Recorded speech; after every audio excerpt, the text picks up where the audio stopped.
un gozo estar nuevamente aquí, el privilegio de poder abrir la palabra de Dios. Quiero que me acompañen al libro de Oseas. Y vamos a empezar en esta tarde una nueva serie de predicaciones basada en el libro de Oseas, un profeta menor. Si no sabes dónde está después de Daniel, está después de Ezequiel. Y bueno, si no, pues puedes buscar ya en el índice de la Biblia y lo vas a encontrar seguramente. Así que permítanme hacer una oración breve antes de comenzar y damos inicio a esta predicación. Amado Padre, nuevamente venimos delante de ti con un corazón humilde y deseoso de aprender de tu palabra. Oh Dios, tú eres un Dios fiel, un Dios que ama, un Dios que tiene misericordia de un pueblo rebelde, de un pueblo idólatra, de un pueblo infiel. Esto lo vemos de una manera tan clara, Dios, en el libro de Oseas. Padre, ayúdanos a entender tu gran amor. Pero ayúdanos también a vivir fieles a tu pacto. Queremos, oh Dios, ser fieles a tu nombre. Ayúdanos en el nombre de Jesús. Amén y amén. Hasta que la muerte nos separe. Esta es la frase que generalmente sella los votos matrimoniales en una ceremonia. La intención de esta frase es expresar el inquebrantable compromiso que se adquiere en una relación matrimonial. Sin duda alguna es una manifestación, una muestra del amor y la firme resolución que una persona tiene de entregarse por completo a su cónyuge por el resto de su vida. De ahí la expresión hasta que la muerte nos separe. Estos votos matrimoniales son pronunciados tanto por hombres como por mujeres. El novio y la novia se comprometen delante de Dios a vivir en esta unión mientras estén en esta tierra. Ambos entran en una relación de pacto en la que se entregan de la forma más íntima el uno al otro. Ahora, este pacto, amados hermanos, es una expresión no solamente de amor y de pasión, sino que es un pacto que también implica una exclusividad. Cuando una persona dice sí, acepto en el altar, automáticamente le está diciendo no estoy disponible al resto de las personas. Decir que sí en el altar significa decir que no al resto del mundo. Y a partir de ese momento, esa persona se debe únicamente a su cónyuge y a nadie más. Este es el tipo de pacto que se establece en la unión matrimonial. Ahora, lo interesante del asunto, amados hermanos y amigos que nos visitan, es que la Biblia describe la relación de Dios con su pueblo en los mismos términos de un pacto matrimonial. Uno de los pasajes que más comúnmente es utilizado para hablar del matrimonio es Efesios capítulo 5. Un capítulo donde Pablo empieza a hablar e instruir a los esposos para que amen a sus esposas como Cristo amó a la iglesia y se entregó por ella en sacrificio santo. Y a las mujeres les dice que deben estar sujetas a sus maridos de la misma forma que la iglesia está sujeta a su Señor, que es Cristo. Y al final de la exhortación acerca del matrimonio, Pablo dice que este es un misterio grande que refleja de forma visible, hablando del matrimonio, la unión entre Cristo y su iglesia. Es decir, el evangelio se ve de una forma visible y tangible en la relación matrimonial. Y amados hermanos, esta no es una idea exclusiva o nueva en el Nuevo Testamento. De hecho, la Biblia, a lo largo de todos los libros, desde Génesis hasta Apocalipsis, habla de la relación entre Dios y su pueblo en términos de un matrimonio entre el hombre y la mujer. Se describe ese pacto matrimonial que Dios establece con aquellos a quien Él llama a su pueblo. Y amados hermanos, uno de los libros donde este concepto se ve de una forma más clara es el libro de Oseas. Es un libro bastante particular porque es un libro donde Dios llama a un profeta a casarse con una prostituta o con una mujer infiel. Es una historia de infidelidad en el seno conyugal, pero que tiene un profundo significado teológico en el que Dios quiere revelar su propio carácter por medio de este matrimonio fallido. Así que hoy comenzaremos esta nueva serie de predicaciones, espero que sea corta,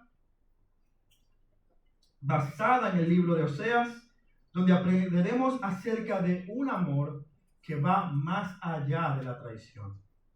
Un amor que persevera a pesar de la infidelidad. El amor de Dios por su pueblo. Pero amados hermanos, antes de llegar al libro de Oseas, debemos entender cuál ha sido todo el recorrido del pueblo de Israel desde el Éxodo hasta los tiempos del profeta Oseas, para que podamos entender muy bien qué es lo que está ocurriendo en esta narrativa. Así que rápidamente quiero simplemente dar una breve historia de lo que ha sido el pueblo de Israel. Este pueblo que nació de ese pacto que Dios estableció con Abraham en Génesis capítulo 12. Estos descendientes de Abraham llegaron a Egipto y tuvieron una buena vida por un tiempo, hasta que se levantó un faraón, un rey en Egipto, que no conocía a José ni a la descendencia de Israel. Y este faraón entonces terminó esclavizando y oprimiendo al pueblo de Israel. Y esto es lo que vemos en Éxodo capítulo del 1 al 3. Pero Dios se acordó de su pacto, y esta palabra pacto es muy importante.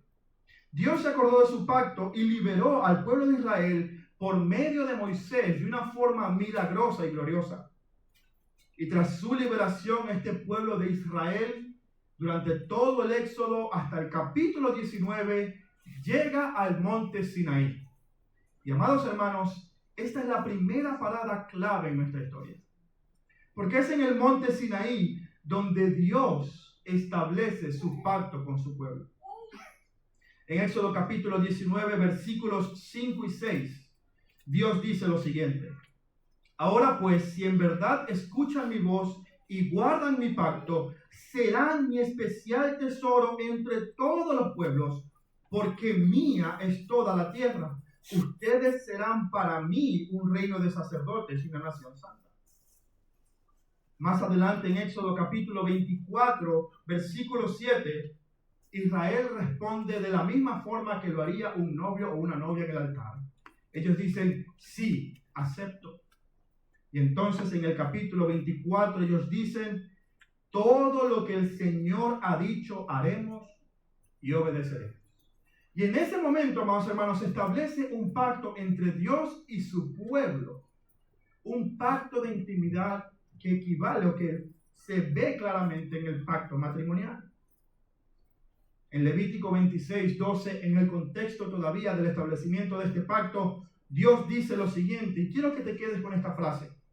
Dios dice, andaré entre ustedes y seré su Dios y ustedes serán mi pueblo. Esta frase es muy importante porque la veremos en el libro de Oseas repetirse un par de veces. El pueblo de Israel durante 40 años vaga por el desierto hasta que entra a la tierra prometida por medio de Josué, a través de unas batallas y guerras que terminan en la conquista de Canaán y el asentamiento de Israel en la tierra prometida.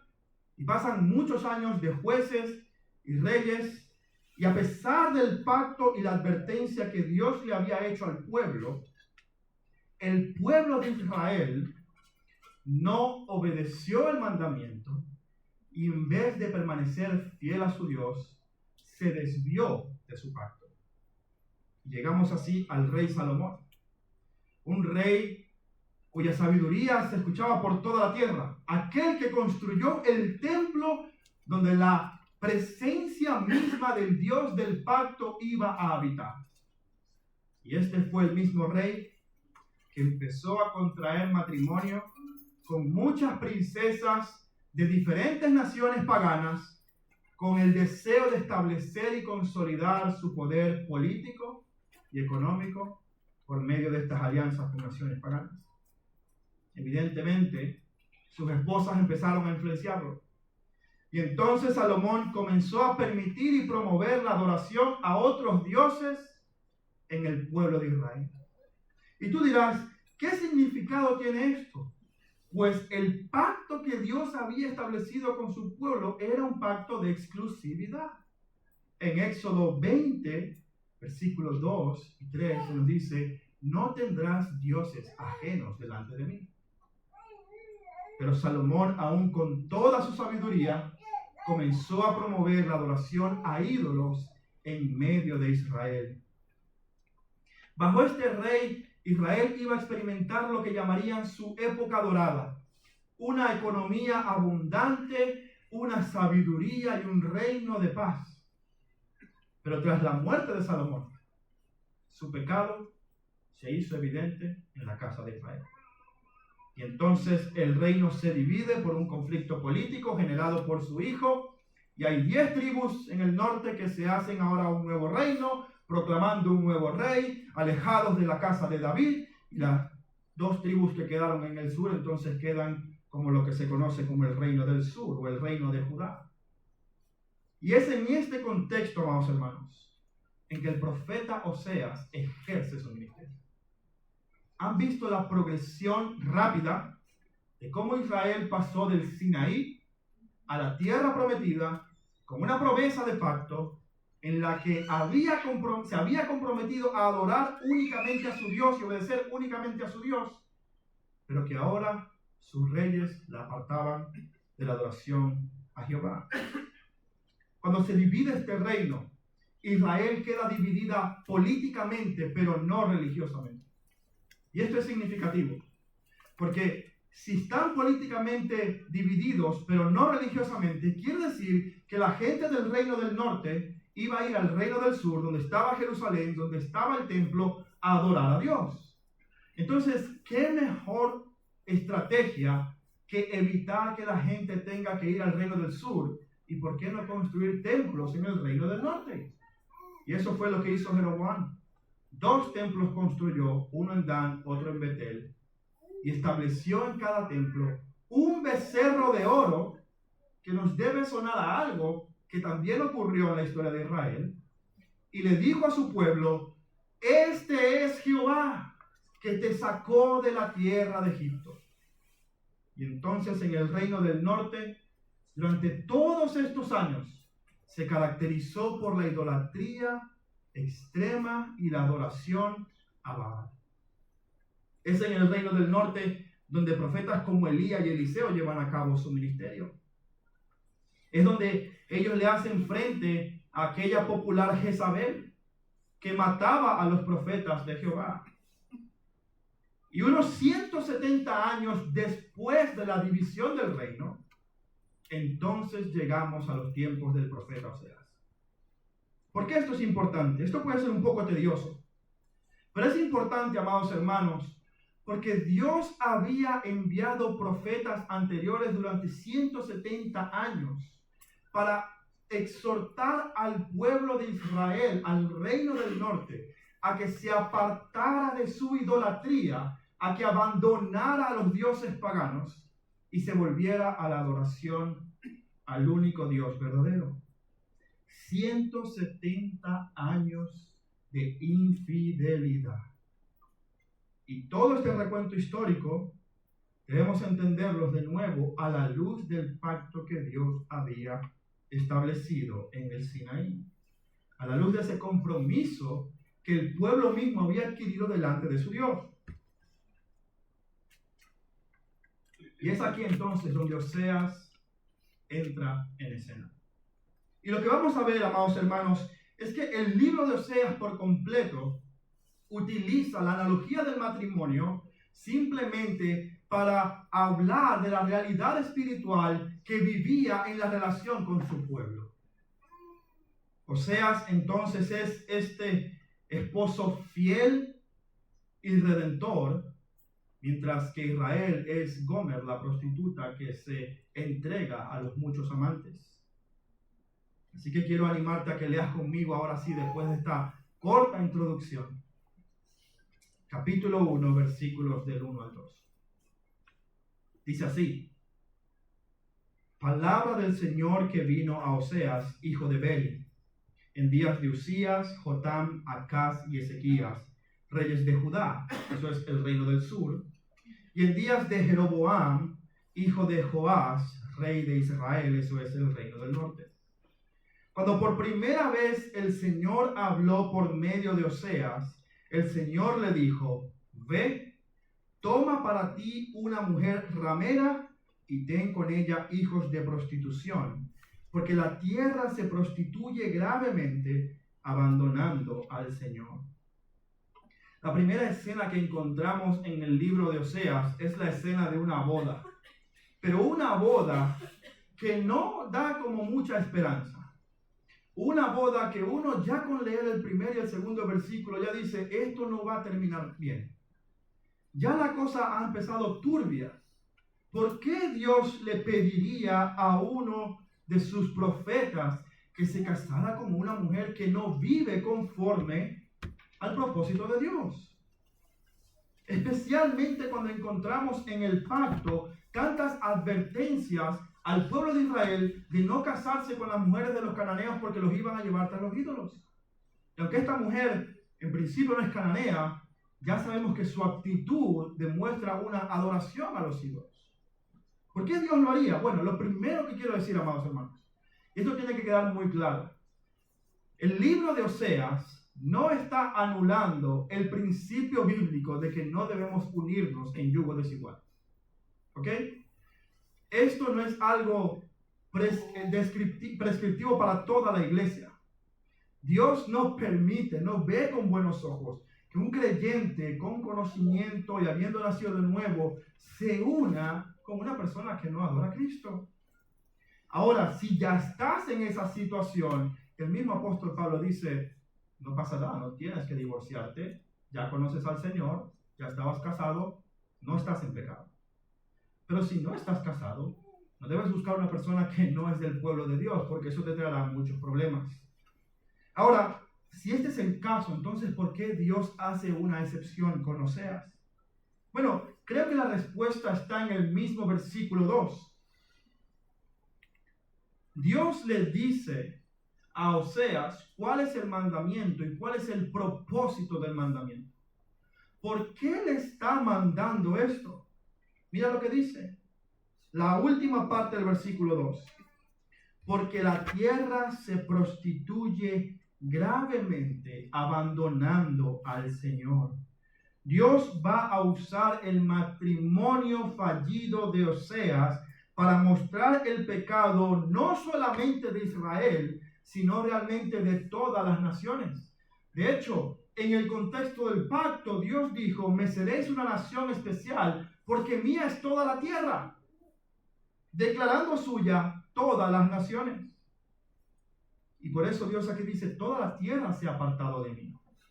Toda la tierra me ha abandonado, y voy a usar tu matrimonio real, físico, tangible, como un evento histórico. Lo voy a usar como una ilustración para exponer el pecado de Israel y de toda la tierra. Así que Oseas obedece y se casa con Gomer. Mira lo que dice versículo 3. Oseas fue y tomó a Gomer, hija de Diblaim, y ella concibió y dio a luz un hijo. Y el Señor le dijo a Oseas: ponle por nombre Jezreel, porque dentro de poco castigaré la casa de Jehú por la sangre derramada en Jezreel, y pondré fin al reino de la casa de Israel. Oseas va y obedece. Y una cosa que el texto no nos explica es si esta mujer era prostituta antes de haberse casado con Oseas o después de haberse casado con Oseas. No se sabe si era una mujer de la mala vida o si simplemente participaba en la inmoralidad sexual en el rito religioso de los cananeos. La Biblia no nos dice mucho acerca de esto. El punto es este: ella es una esposa infiel y Oseas es un profeta de Dios. En cualquier caso, ella es una mujer que no respeta los votos matrimoniales y se entrega a los brazos de muchos amantes. aquella que en un momento pronunció votos matrimoniales en las que declaraba su amor, su pasión y su exclusividad a Oseas, pronto se entregaría a los brazos de muchos otros hombres para satisfacer su lujuria y fornicación. Esta es la imagen que nos está presentando este libro. Y amados hermanos, es una imagen fuerte, es una imagen grotesca. Y es una imagen que la Biblia en otras partes describe incluso con un tono mucho peor. Quiero que me acompañes al libro de Ezequiel por un momento. Ezequiel ejerció su ministerio en el reino del sur durante la deportación a Babilonia, es decir, unos 100 años después de Oseas. Pero quiero que escuches más o menos cómo Dios describe por medio del profeta la infidelidad también del reino del sur. Amados hermanos, este es un lenguaje verdaderamente fuerte. Mira lo que dice la palabra de Dios. Ezequiel capítulo 16, versículos del 30 al 37, dice lo siguiente: qué débil es tu corazón, declara el Señor Dios, cuando haces todas estas cosas, las acciones de una ramera desvergonzada. Cuando edificaste tu santuario en toda cabecera de camino y te hiciste tu lugar alto en cada plaza. Al despreciar la paga, no eras como la ramera, mujer adúltera que en lugar de marido recibe a extraños. A todas las rameras se les dan regalos, pero tú dabas regalos a tus amantes y los sobornabas para que vinieran a ti de todas partes para tus prostituciones. En tus prostituciones eras distinta de todas las otras mujeres, porque nadie te solicitaba para fornicar. Tú dabas la paga, pero a ti ninguna paga se te daba. Eras distinta, por tanto, ramera, oye la palabra del Señor. Así dice el Señor tu Dios, por cuanto fue derramada tu lascivia y descubierta tu desnudez en tus prostituciones con tus amantes y con todos tus detestables ídolos, a causa de la sangre de tus hijos que les ofreciste. Por tanto, yo reuniré a todos tus amantes con quienes te gozaste, a todos los amantes y a todos los que aborreciste, los reuniré de todas partes contra ti y descubriré tu desnudez ante ellos y ellos verán tu desnudez.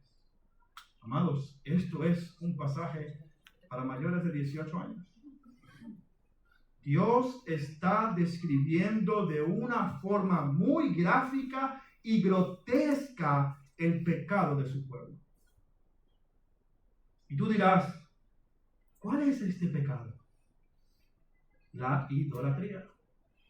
Israel, tanto cuando era una sola nación como cuando se dividió, no respetó el pacto de exclusividad que había establecido con Jehová y se entregó a la adoración a ídolos a tal punto que el reino de Israel y de Judá comenzaron a sacrificar a sus hijos.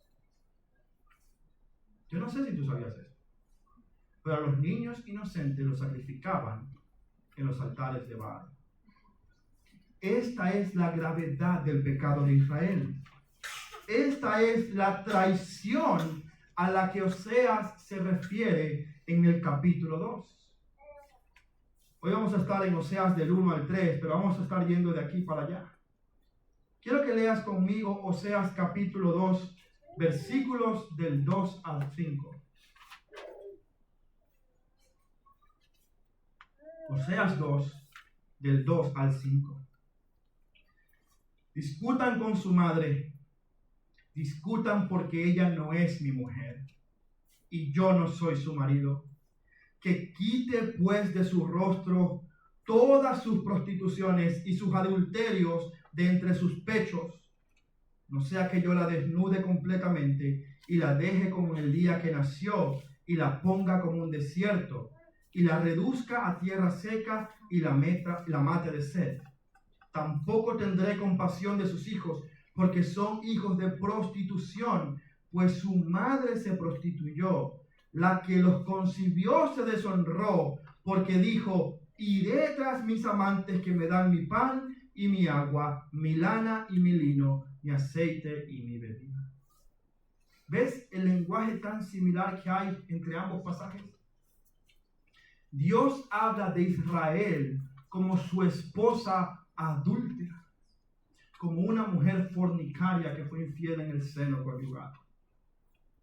Y estas son las emociones que el profeta Oseas quiere producir en el pueblo. Todos aquellos que estamos casados, o si estás soltero pero has tenido alguna vez alguna relación de pareja, novio, o has tenido novia, has sentido celos por esa persona. Aún sin necesariamente estar casado, simplemente con tener una relación de amistad más con mayor propósito, ya tú entiendes el concepto de los celos. Porque sabes que hay una exclusividad en esta relación. Y eso es lo que Dios está diciendo. Esta es la gravedad del pecado de Israel. Ahora, esta es una idolatría que a Dios no le tomó por sorpresa. En el mismo contexto del pacto, Dios en Deuteronomio 31:16, justo antes de que Israel entre a la tierra prometida, Dios le dice esto a Moisés. Y el Señor le dijo a Moisés, mira, tú vas a dormir con tus padres, es decir, tú te vas a morir. Y este pueblo, escucha, esto es antes de entrar a la tierra prometida, se levantará y fornicará tras los dioses extranjeros de la tierra en la cual va a entrar y me dejará y quebrantará mi pacto que hice con él.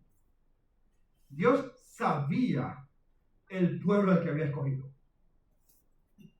Al igual que Oseas, Dios sabía que estaba entrando en un pacto matrimonial con una mujer adúltera. ¿Cuál es el punto de esto? La omnisciencia divina no anuló la indignación y el juicio por el pecado. Aunque Dios sabía lo que iba a ocurrir, su indignación, su ira justa y santa, aún así fueron una realidad.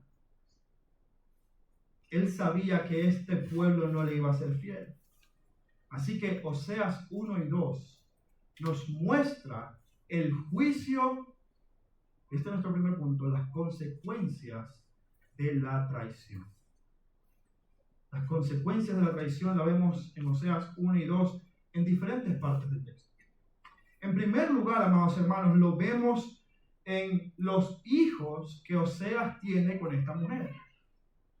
Ella concibe y da a luz 3 hijos, y vamos a ver desde el versículo 3 hasta el versículo 6 estos hijos que tiene esta mujer con el profeta Oseas. Dice así: Oseas fue y tomó a Gomer, hija de Diblaim, y ella concibió y dio a luz un hijo, y el Señor le dijo a Oseas, ponle por nombre Jezreel. Y escucha, Dios empieza a usar los nombres de los hijos para pronunciar juicio sobre Israel. Entonces dice, ponle por nombre Jezreel, porque dentro de poco castigaré la casa de Jehú por la sangre derramada en Jezreel, y pondré fin al reino de la casa de Israel. En aquel día quebraré el arco de Israel en el valle de Jezreel. Versículo 6.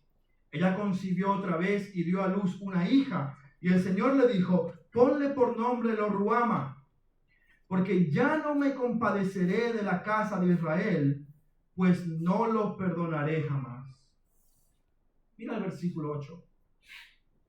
Después de haber destetado a Lo-ruama, esta mujer volvió a concebir de Oseas otro hijo. Y el Señor nuevamente en el versículo 9 le dice, ponle por nombre Lo-amí, porque ustedes no son mi pueblo y yo no soy su Dios. ¿Qué lenguaje está usando Dios en este juicio? El lenguaje del pacto. Dios selló el pacto diciendo, vosotros seréis mi pueblo y yo seré vuestro Dios. ¿Cuál es el juicio que está estableciendo? No tendré misericordia de ustedes, juzgaré a sus reyes y además ustedes ya no son mi pueblo ni yo soy su Dios. El pacto que ustedes han quebrantado yo lo doy por terminado. El juicio que Dios trae sobre la nación de Israel es un juicio que Israel no se esperaba. Estaba en un momento próspero. No era una realidad lo que Oseas estaba hablando.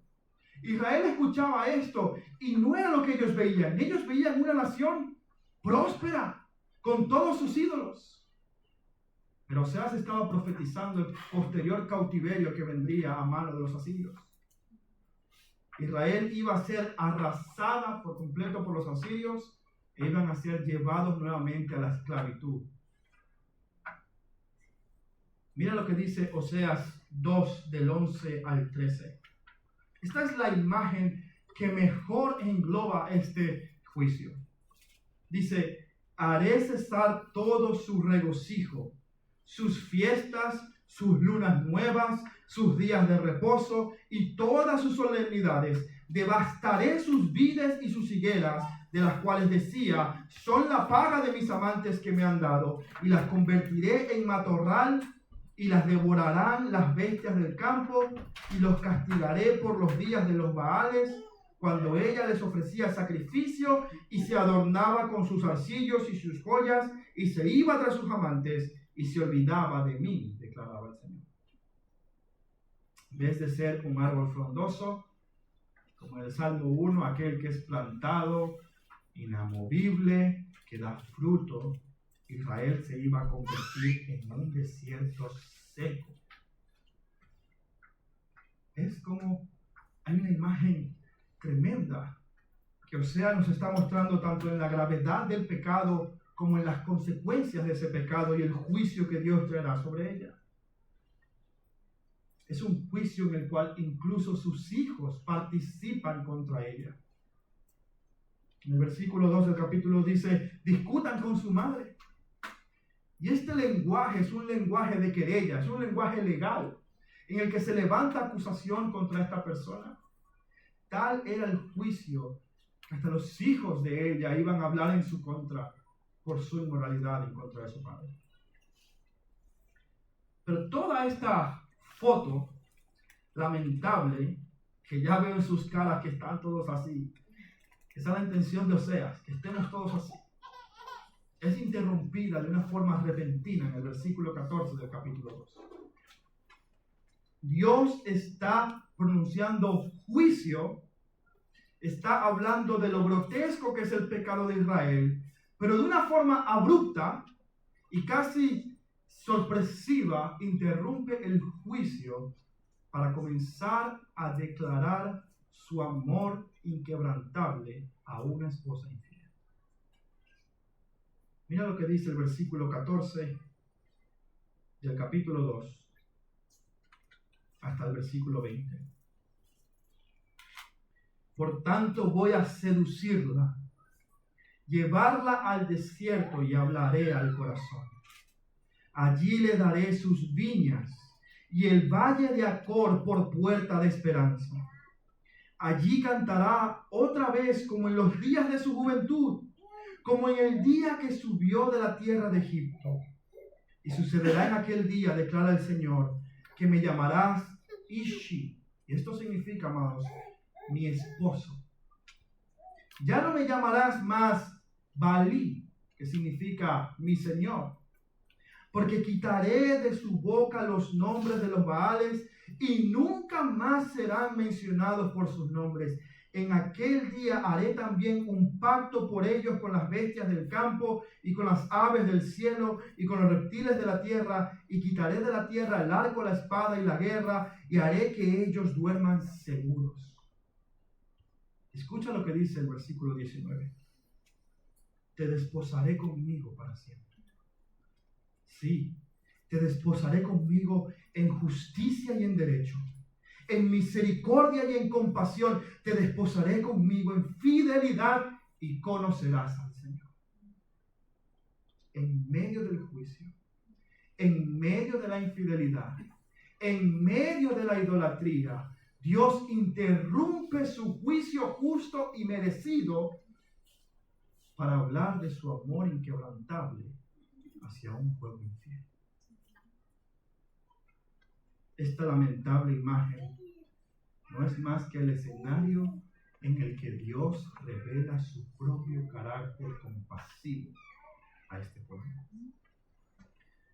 Quiero que veas lo increíble del simbolismo. Porque hay conexiones que el libro de Oseas está haciendo que podríamos perder a simple vista. Pero mira lo que Dios hace con todos los símbolos que ha utilizado para juicio. Mira el caso de Jezreel, por ejemplo. Jezreel dice, es el lugar donde Dios castiga el pecado de Jehú. Pero en el capítulo 1, versículo 11, mira lo que dice. Y los hijos de Judá y los hijos de Israel se reunirán. ¿De qué está hablando? Del reino dividido. Y dice, y nombrarán para sí un solo jefe y subirán de la tierra, porque grande será el día de Jezreel. ¿Has visto lo que hace el Señor? Dice, en Jezreel voy a castigar el pecado de Jehú por la masacre que él hizo allí. Y luego dice, en Jezreel restauraré mi reino. Y grande será este día y glorioso. Mira los nombres de los hijos de Oseas.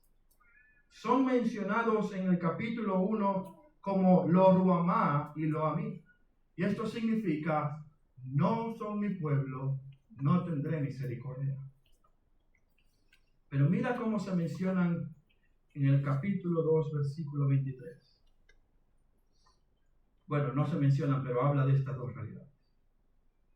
La sembraré para mí en la tierra y tendré compasión de la que no recibió compasión.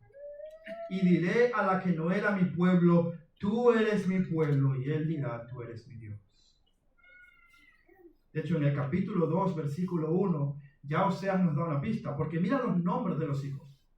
Capítulo 2, versículo 1, digan a los hermanos, a mí. Ya no dice, lo a mí. Lo en hebreo significa no. Dice, a mí, y a sus hermanas, Ruama. Ya en el capítulo 2, versículo 1, ya el libro de Oseas nos está dando una pista de la misericordia y el amor inquebrantable de Dios hacia su pueblo.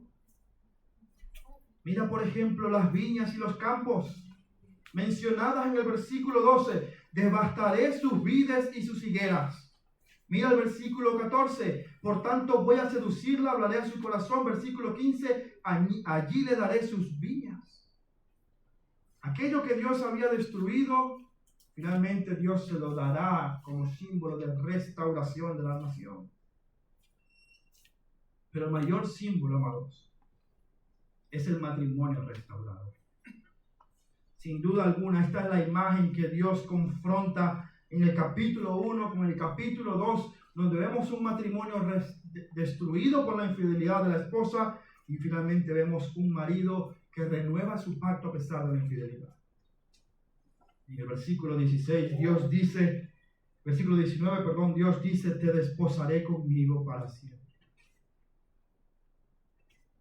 Dios está usando los mismos nombres, lugares y símbolos como una reversión del juicio que había pronunciado. Lo que antes simbolizaba abandono, ruptura y maldición, ahora se convierte en un signo de restauración, reconciliación y bendición. Mismo símbolo, pero Dios está haciendo dos cosas distintas por ejemplo. Y amados, esta es la evidencia, la poderosa evidencia de un amor de pacto que no se rinde. Este es el amor de Dios. Y esta es una evidencia, una obra de redención que se evidencia mucho más en el capítulo 3. Mira lo que dice el capítulo 3, que son solamente 5 versículos. Entonces el Señor me dijo, este es Oseas hablando, ve otra vez, ama a una mujer amada por otro y adúltera, así como el Señor ama a los israelitas, a pesar de que ellos se vuelven a otros dioses y se deleitan en tortas de pasa. La compré pues para mí por 15 ciclos de plata y 1,5 homer de cebada, y dije, te quedarás conmigo por muchos días y no te prostituirás ni estarás con otro hombre, y también yo seré para ti. Porque por muchos días los israelitas quedarán sin rey y sin príncipe y sin sacrificio y sin pilar sagrado y sin efod y sin ídolos domésticos. Pero después los israelitas volverán y buscarán al Señor su Dios y a David su rey. Y acudirán temblorosos al Señor y a su bondad en los últimos días. Lo que Dios le está diciendo a este profeta es: esta mujer que te ha dado hijos, que se ha prostituido, que te ha abandonado, ve y vuelve a amarla. Ve y cómprala de nuevo. Esto es una imagen que quizás no estamos captando del todo. Pero lo que está haciendo Oseas es que él no solamente sufre la infidelidad y está dispuesto a perdonarla. No, él además va a buscarla en el lugar donde ella se está prostituyendo, saca su dinero, compra a su esposa de la esclavitud sexual en la que ella misma se había entregado y se la lleva restaurada a su casa. ¿Tú entiendes la magnitud de ese amor? El ofendido haciendo todo sacrificio para restaurar al ofensor. El inocente pagando el precio por el culpable. Y amados amigos que hoy nos acompañan, esto es exactamente lo mismo que Cristo hizo por nosotros. Verás, esta semana hablaba con un hermano de la iglesia y discutíamos que, en el buen sentido, que los seres humanos tendemos a identificarnos con los héroes de la historia.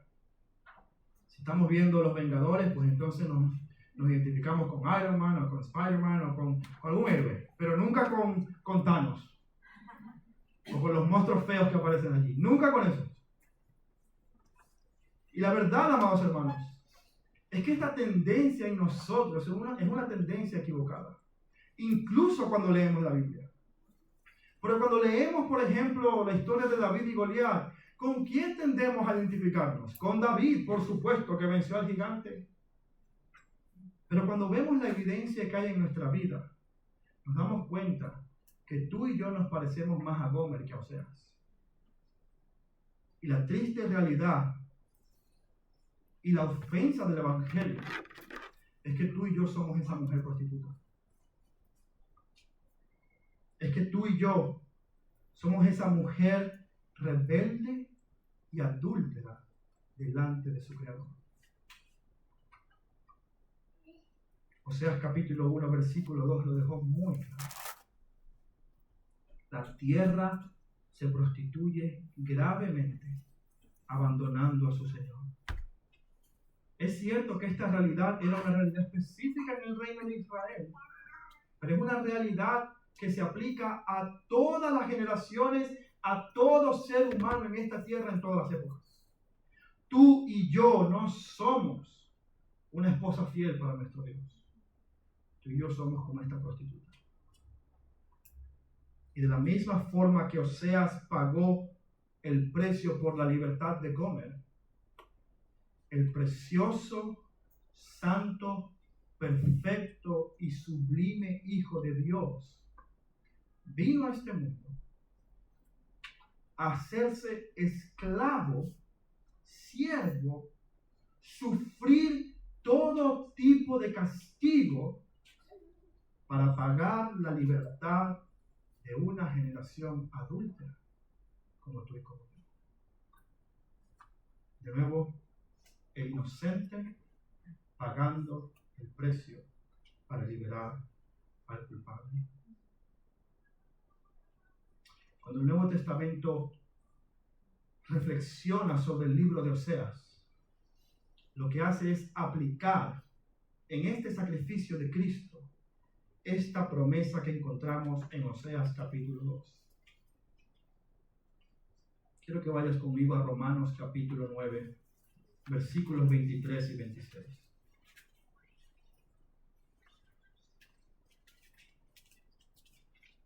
Mira lo que dice. Romanos 9, 23 y 26. Hablando Pablo acerca del sacrificio de Cristo, dice: lo hizo para dar a conocer las riquezas, esto es la abundancia de su gloria sobre los vasos de misericordia, es decir, las personas que son salvas, que de antemano Él preparó para la gloria, es decir, nosotros a quien también llamó, no solamente entre los judíos, sino también entre los gentiles, como también dice el profeta Oseas, a las que no eran mi pueblo, llamaré mi pueblo, y a los que no era amada, amada mía, y sucederá que en los lugares que se dijo, ustedes no son pueblo mío, allí serán llamados hijos del Dios viviente. ¿Estás viendo lo que está haciendo el apóstol Pablo en Romanos? Él está diciendo, esta promesa que era para el pueblo de Israel, realmente es una promesa que es incluso para los gentiles, porque todos aquellos que invoquen el nombre del Señor serán salvos.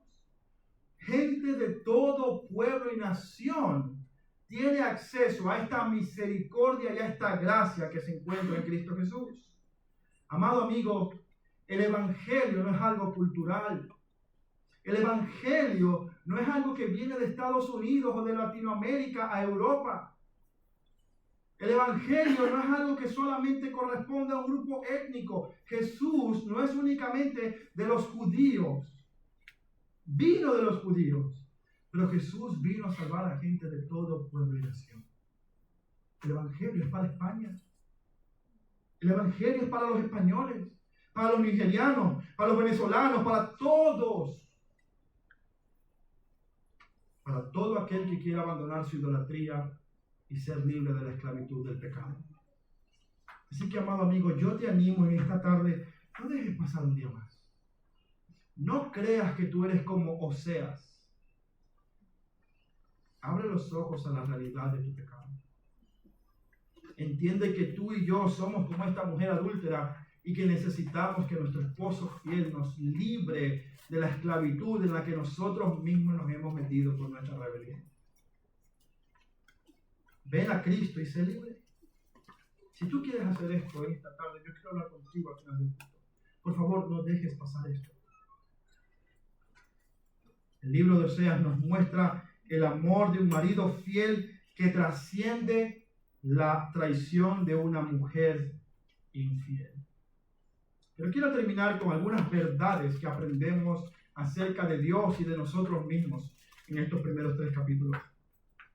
Verdades que, aunque no están explícitas en la historia, Dios utiliza para revelar su carácter. Y en primer lugar, lo que Dios hace es mostrarse a sí mismo como un Dios celoso. Y yo sé que esto para muchos puede ser una idea chocante. ¿Cómo es que Dios es un Dios celoso? Bueno, el pacto que Dios estableció con el pueblo de Israel era un pacto de exclusividad. Fue como lo que leímos en Éxodo 23. No tendrás dioses ajenos delante de mí. Si en el altar decimos sí, estamos diciendo que no al resto. Esto es lo mismo que Dios muestra cuando hace un pacto con la persona. Cuando Dios establece un pacto con su pueblo, es un pacto de exclusividad en el que Dios se entrega por completo y la persona se entrega en plena devoción completa a su Dios, en agradecimiento y amor por lo que Él hizo por él. Mira lo que dice Santiago 4:4. Oh almas adúlteras, ¿no saben ustedes que la amistad con el mundo es enemistad hacia Dios? Dios describe la relación con su pueblo en los mismos términos de una relación conyugal exclusiva. Dios es un Dios celoso. Amados hermanos, yo no estoy dispuesto a compartir mi esposa con nadie más. Ninguno de los hombres que está aquí compartiría a su esposa con ningún amante. Y aquel que lo haga está loco. No me voy a callar. Dios no está dispuesto a compartir su esposa con los ídolos. Especialmente cuando estos ídolos la llevan por el camino de perversión y muerte. Todos los ídolos hacen esto. Pero en segundo lugar, Dios se muestra a sí mismo como un Dios fiel. Como un Dios que tiene un pacto inquebrantable con su pueblo a pesar de la infidelidad y la rebelión de éste. Este es un amor de Dios, una fidelidad de Dios que no depende de cómo nosotros lo hagamos sentir a Él. Muchos matrimonios hoy en día se separan porque ya mi esposa no me hace sentir lo que yo sentía antes. Mi esposo ya no cumple las expectativas que yo tengo. ¿Tú te imaginas que el pacto de Dios dependiera de nuestra fidelidad a Él? ¿O de que nosotros mantengamos a Dios enamorado de nosotros? Tú sabes lo despreciable que es nuestro pecado. Tú sabes lo insolente que tú y yo somos. No tienes ni idea. Estamos ciegos a nuestra propia maldad. Pero el amor de Dios sobrepasa todo eso. No importa cuán grande sea tu pecado, la gracia y la misericordia de Dios siempre van a ser mayor. Siempre la gracia y el amor de Dios va a sobrepasar cualquier pecado del ser humano. Pasado, presente y futuro. Su gracia es mayor. Su amor es mayor que nuestra maldad. Y esa es la gloria del Evangelio. Esa es la hermosura de Dios. Que a pesar de nosotros mismos, Él nos ama. Amado hermano, si tú te sientes culpable por tu hermano, por tu pecado, no por tu hermano, por tu pecado, tú puedes confiar en el amor de Cristo. Porque su amor nunca se va a agotar. No importa cuántas veces caigas, no importa cuán desleal tú seas, Cristo es fiel. Ese es nuestro Dios. Tú puedes confiar en Cristo más de lo que estás confiando en la silla en la que estás sentado. Y hay algunos que tienen mucha fe de sentarse en la silla. El amor de Cristo es más seguro. No hay nada más seguro. Escúchame bien. No hay nada más seguro en esta vida que el amor de tu Señor. Y si no, pregúntale a Gómez. Si no, pregúntale a Oseas. Y finalmente, ya con esto termino, hermanos, lo prometo. Lo otro que esto nos recuerda es la tendencia que tenemos nosotros a la infidelidad. Esta es una tendencia que no se va aunque sea cristiano. Hay un himno que me encanta en inglés que es Fuente de la Vida Eterna, que la traducción en español realmente no capta la idea en inglés. En inglés dice algo así como: pronto a abandonarte, oh mi Dios, pronto a dejar al Dios al que amo. Prone to wander, Lord, I feel it, prone to leave the God I love. Esa es la tendencia del ser humano, de alejarse de su Dios.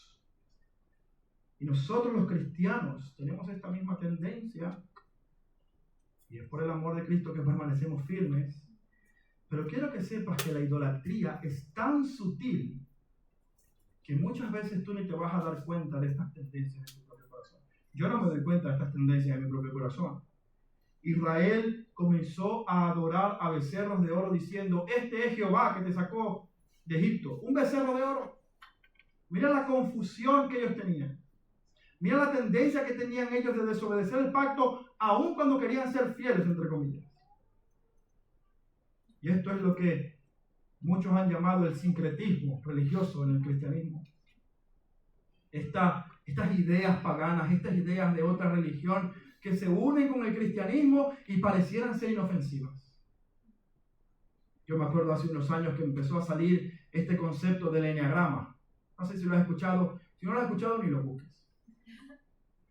Era una herramienta que a muchos pastores empezaron a utilizar. No, el eneagrama. Minimizando la suficiencia y la verdad de la Biblia. Muchas personas, aún creyentes, que creen en estas constelaciones familiares. No voy a levantar los ojos por si alguien cree en eso, pero, amados, eso no es cristianismo. Eso es sincretismo. Eso es paganismo y espiritismo queriendo ser insertado en la verdad bíblica. Eso es lo que hizo Israel. Templos a Jehová, becerros de oro. Culto a Jehová, orgías e inmoralidad sexual. Una mezcla que no se unía. No podemos, amados, tener una relación con Dios y con el pecado. Él es un Dios celoso y fiel. Y tenemos que reconocer nuestra tendencia de ser como Gómez. Nuestro Dios es un Dios amoroso que desea establecer un pacto con nosotros, un pacto eterno, Un pacto que no es como el pacto matrimonial en esta tierra. El pacto que Dios establece con nosotros no termina con un hasta que la muerte nos separe, termina con un por la eternidad, por siempre y para siempre, por amor de mi nombre y mi gloria, te amaré y te desposaré. ¿Ese es el pacto?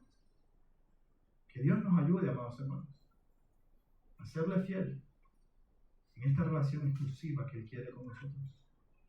Amén. Amén. Vamos a orar. Amado Padre, oh qué amor incomparable